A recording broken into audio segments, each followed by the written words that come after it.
Hello, and welcome to Ancient Tale Weaver. I have told you stories from many pantheons. We've explored the Greek gods, driven by hubris and family drama.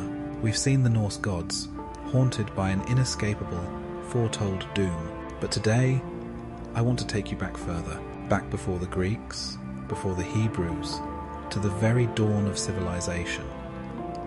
Back to Mesopotamia, the land between the rivers, and to the gods of the Sumerians. And when you talk about Sumerian gods, one name, one goddess, demands all the attention. She is, I would argue, the most complex, brilliant, and terrifyingly ambitious goddess in all of mythology. Her name is Inanna. You may know her by her later, Akkadian name, Ishtar. She is not a simple goddess. In Greece, they split their domains. They had Aphrodite for love, and Ares for war.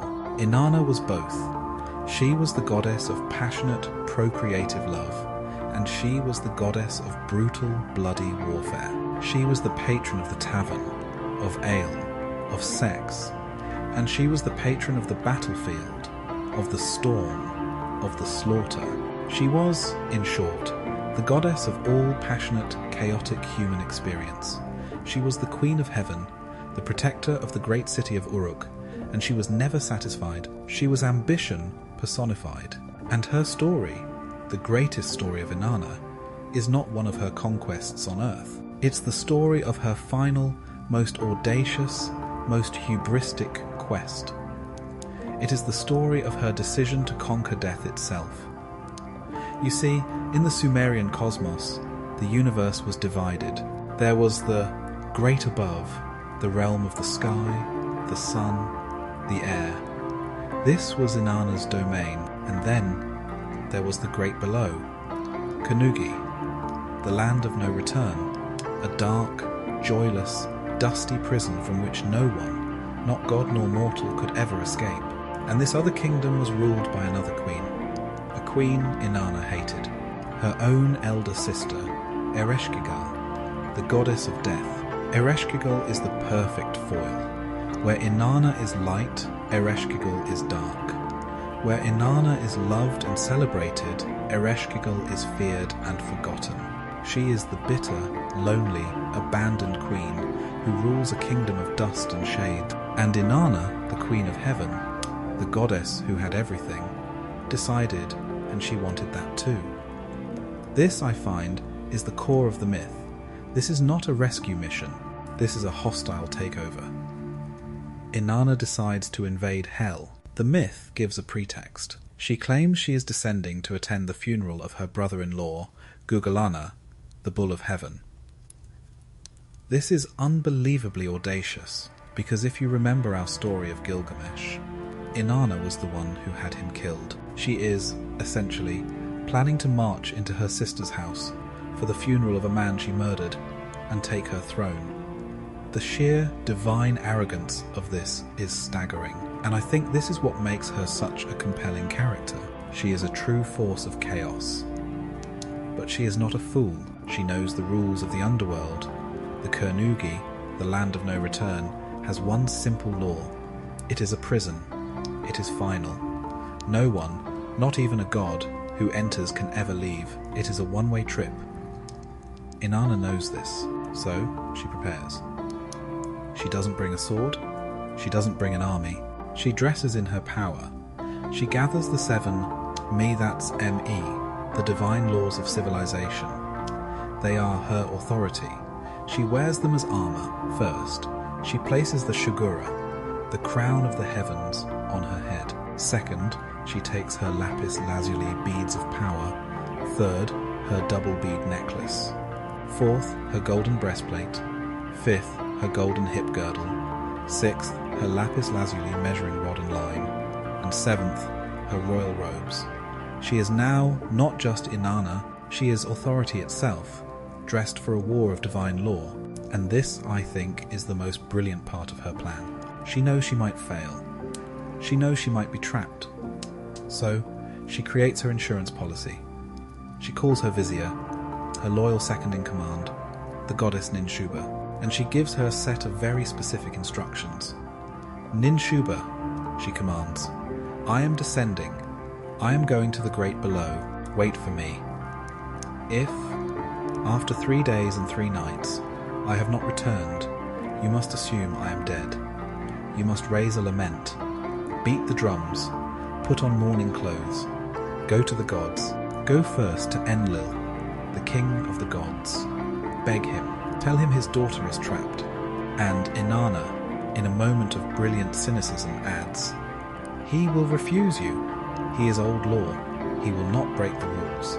So then, go to Nana, the moon god. Beg him.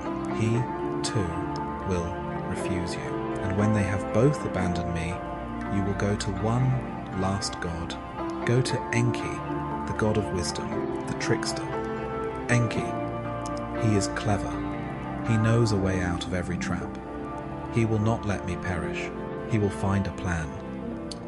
This is unbelievable foresight. She is planning her own rescue before she even leaves. She knows her family. She knows who is useless. Enlil, Nana, and who is useful, Enki. She has her plan. She has her armor. She has her backup. Now, she is ready. And so, she went. Inanna, the Queen of Heaven, abandoned everything. The myth says she abandoned her 7 temples. She abandoned Uruk. She abandoned the great above. She turned her back on life itself. She walked down. She walked to the edge of the world, to the dark river. She walked until she stood before the gates of Konugi, the land of no return, the gates of hell. They were made of dark lapis lazuli, impenetrable and cold. And she did not knock. She didn't ask. She pounded. She kicked the gate with her foot. She roared, "Gatekeeper, open this gate! Open it now!" From inside, a voice hissed back like a snake. Who are you to make such demands? The great bolt slid back. The gate creaked open a crack. And Neti, the chief gatekeeper of the Underworld, looked out. He saw her, this blazing golden goddess, at his dark door. "I am Inanna," she shouted, "Queen of Heaven, on my way to the east. It was such a bad lie." Neti was not a fool. "If you are Queen of Heaven," he hissed, "then why are you here? Why has your heart brought you to the land of no return?" Inanna changed her story. "I am here," she lied. "For my brother-in-law, Gugalana, I am here to attend his funeral rites." Neti stared at her. He knew who had killed Gugalana. He knew this was a trick. "Wait here," he commanded. "I must speak to my queen. I must ask Ereshkigal." Neti slammed the gate shut, leaving Inanna alone in the dark. He ran deep into the palace of Konugi. He flew to the throne room of his mistress. He knelt. "My queen," he gasped. "A woman is at the gates. A goddess. She is dressed in the 7. Me, she claims. She is your sister, Inanna." A cold, dead silence filled the throne room, and Ereshkigal, the queen of the dead, who had been sitting in her grief, slowly lifted her head, and she smiled. A terrible, cold, and hungry smile. "My sister," she whispered, "my arrogant little sister has finally come." She knew exactly what to do.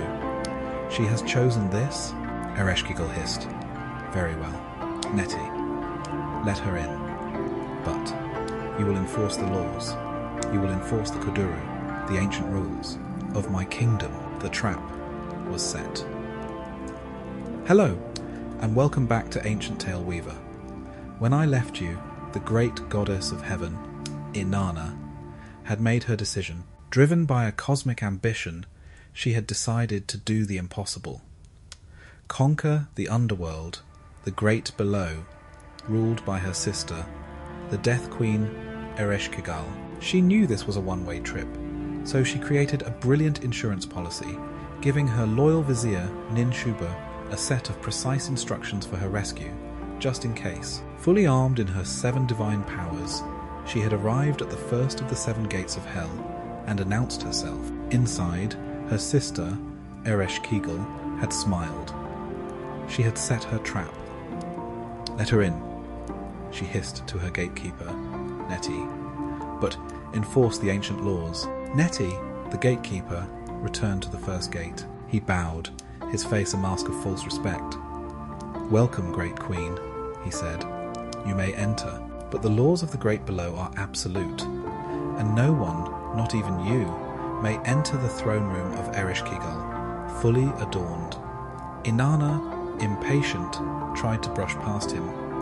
"I am Inanna. I go where I please." Neti didn't flinch. He blocked the path. "The laws are the laws," he stated. "To pass this first gate, you must surrender your crown." Inanna was furious. "This is an outrage. It is my crown, the Shugura." But Neti simply waited, and Inanna, for the first time, realized she was powerless. She was not in her kingdom, she was in her sister's. If she wanted to continue her conquest, she had to obey. Angrily, she took the crown and handed it to him. The first gate opened. She walked through. She arrived at the second gate. Neti was there. "Welcome, Queen. The laws of the great below are absolute. To pass this gate, you must surrender your lapis lazuli necklace." Inanna was staggered. "My necklace? But it is my power. The laws are the laws." Neti hissed. She handed it over. The second gate opened. "Is less than bringing is greater than the third gate. Your double bead breastplate." She gave it to him. "The fourth gate, your golden hip girdle, the one that marks you as a woman of love." She gave it to him. "The fifth gate, your bangles. The sixth gate, your measuring rod, your symbol of justice." She was being stripped. And I think this is the psychological genius of the myth. Ereshkigal is brilliant. She isn't just letting Inanna in. She is systematically deconstructing her. She is stripping her, piece by piece, of her identity. She is taking her power, her authority, her sexuality, her justice. She is ensuring that when the great, proud, arrogant Queen of Heaven finally arrives at the throne room, she will not be a queen. She will be a nothing. Finally, she reached the seventh and final gate. Neti stood there. "The laws are the laws," he said. "To pass, you must surrender your royal robe." This was the last piece, her last shred of identity. He took it, and Inanna, the queen, was naked, utterly vulnerable. "Now," Neti said, "you may see the queen." The seventh gate opened. Music. Stops. A cold, dead, ambient silence. Naked, powerless and ashamed, Inanna stumbled into the throne room of the Underworld. It was not a grand hall. It was a dark, dusty, cold place, and on a throne of stone sat her sister, Ereshkigal. She was not beautiful. The myths say she was sick. She was groaning. She was in ritual labor, birthing the dead. She was the embodiment of pain and decay. And Inanna, the queen of light, of love of life, in her final, unbelievable act of hubris, lunged for the throne. She still thought she could take it. And Ereshkigal snapped. Her grief, her rage, her entire eternal jealousy exploded. "Treachery!" she screamed. She rose from her throne, and with her were the 7 judges of the Underworld. The Anunnaki. They are the ancient law.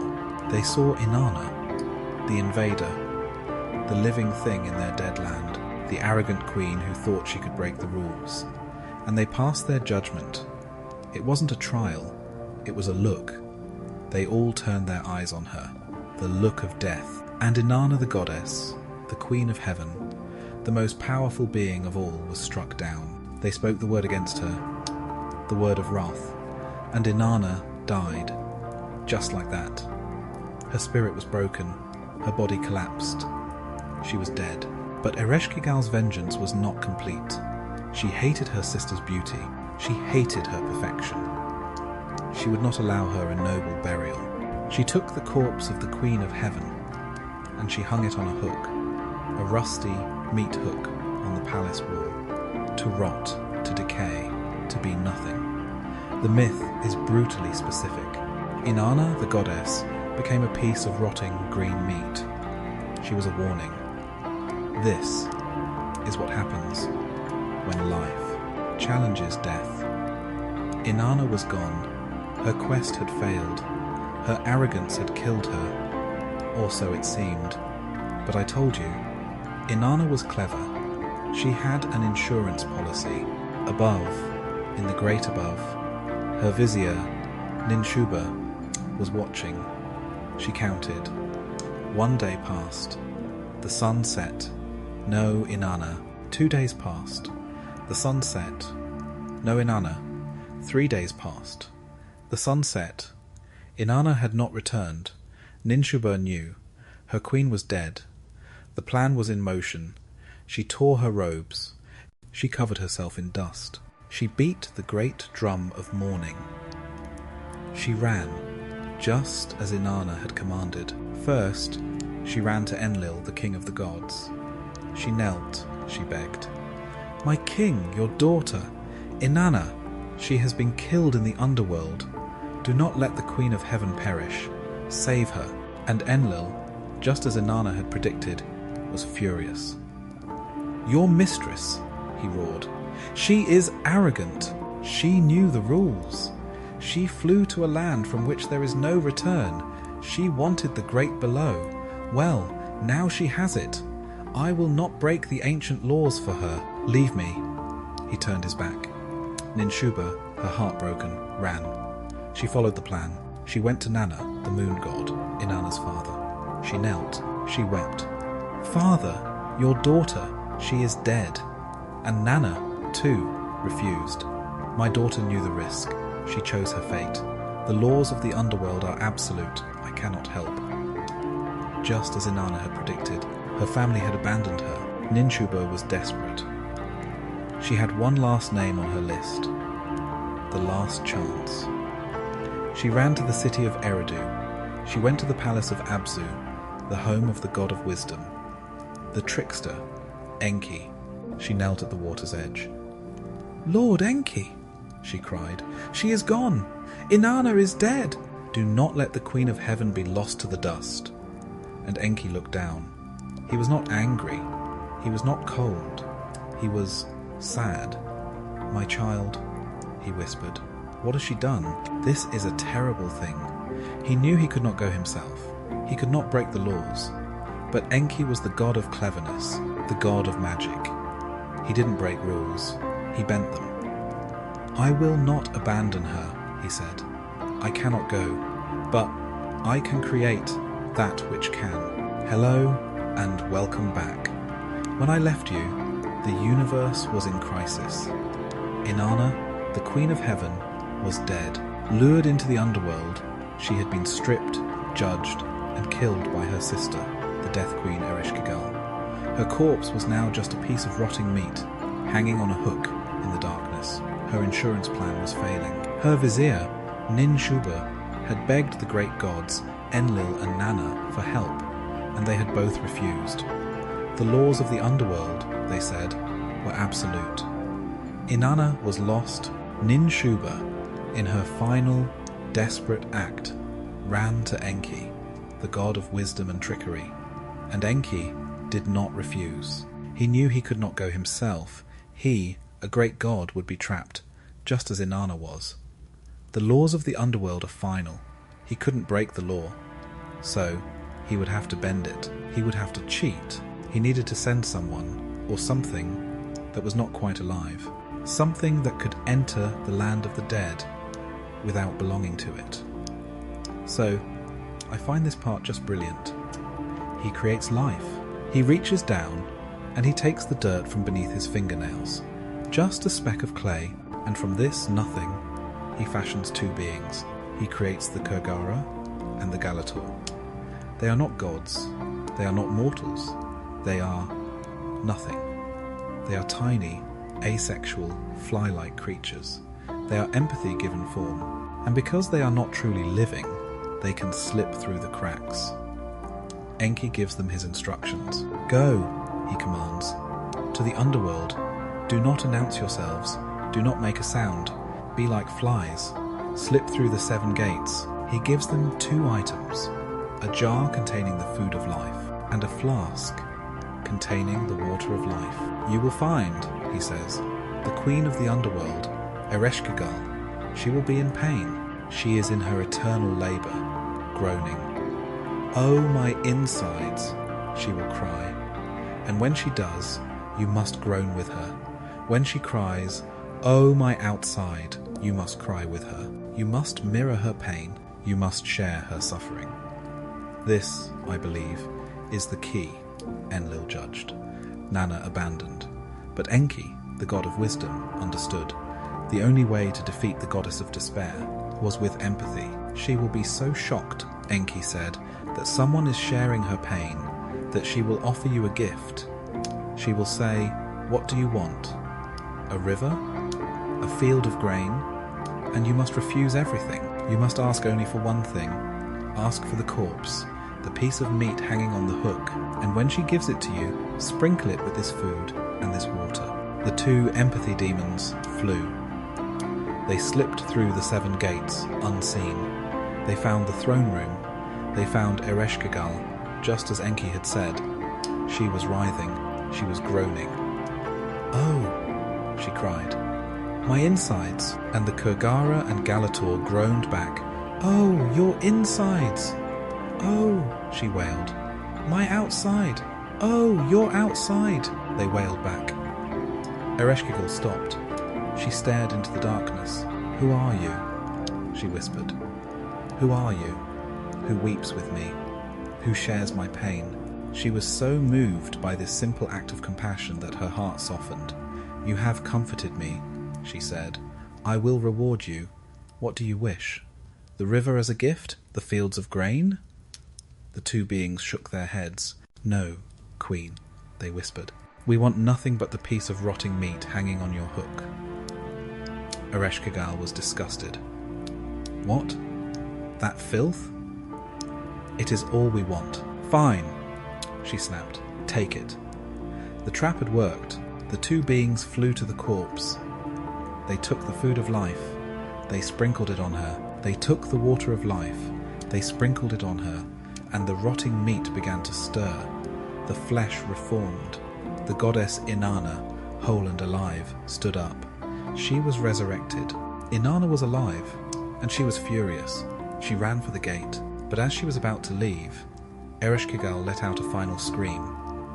No! The laws! The ancient laws! No one leaves Kanugi! You cannot just leave! The Anunnaki judges agreed.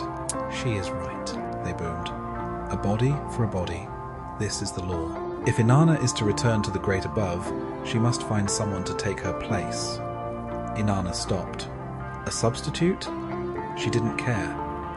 Fine, she shouted. I will find you one. And Ereshkigal smiled her final cruel smile. You won't go alone, she hissed. She summoned the Gala, the demons of the Underworld. They were horrible, faceless beings who showed no mercy.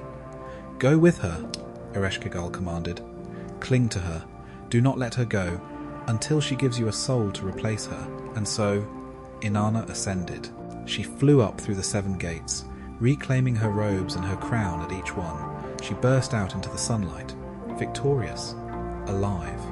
But she was not alone. She was covered in demons. She had to find a substitute. The demons were screaming for a soul. Who will it be? They hissed. First, she went to her vizier, Ninshuba. She saw Ninshuba grovelling in the dust, her clothes tattered. She had been mourning her queen faithfully. The demons lunged. This one? They asked. Inanna looked at her loyal servant, and she screamed, No, not her. She is my loyal friend. She is the one who saved me, never her. Second, she went to her 2 sons. She found them also weeping in rags, mourning their mother. The demons lunged again. Them? Inanna screamed again. No, not my children, never my sons. She had no one. Who could she sacrifice? Who in the world deserved this? And then she remembered. Her husband, Dumuzid, the shepherd king, the love of her life. Surely he would be mourning her most of all. He would be in rags and ashes. She flew to his palace. She burst into the throne room. and she saw him. Dumuzid was not in rags. He was not weeping. He was dressed in his finest, shining, royal robes. He was sitting on her throne. He was feasting. He was laughing. He had not mourned her. He had replaced her. He had stolen her crown. Her love for him died. Her rage returned. She looked at him. She looked at the hungry demons, and she pointed. She spoke the word of wrath. She fastened on him the look of death. Him, she hissed. Take him. Dumuzid screamed. The party was over. The demons leapt upon him. They dragged him from his stolen throne. "This is the man," they cackled. "This is the substitute." Dumuzid fled. He begged his sun-god brother-in-law, Utu, "Save me." Utu, in pity, turned him into a gazelle. He ran, but the demons were faster. They hunted him. They found him at his sister's house. They beat him. They tortured him, and they dragged him down, down, down, down to Kernugi, down to the land of no return. He was the price. He was the sacrifice for Inanna's return. And this is where the story ends, or rather, where it finds its cycle, because Dumuzid had a sister, Inanna, the goddess of wine, and she loved him. She wept for him. She went to Inanna. "My brother is gone." And Inanna, her rage now faded, her love for Dumuzid returning, felt a pang of pity. She could not undo what was done, but she could share the burden. A new bargain was struck. Dumuzid would not stay in the underworld forever. He would stay for 6 months, and for the other 6 months, his loving sister, Inanna, would take his place. And so, the seasons were created, not like the Greek myth, but a Babylonian one. When Dumuzid, the shepherd god, is in the world, it is summer. The flocks are fertile, the land is warm, life is good. But when he must return to the darkness, and his sister, the goddess of the grapevine which dies in winter, takes his place, the world mourns. It is winter. Inanna's terrible quest had failed to conquer death, but it had succeeded in creating the cycle of life itself.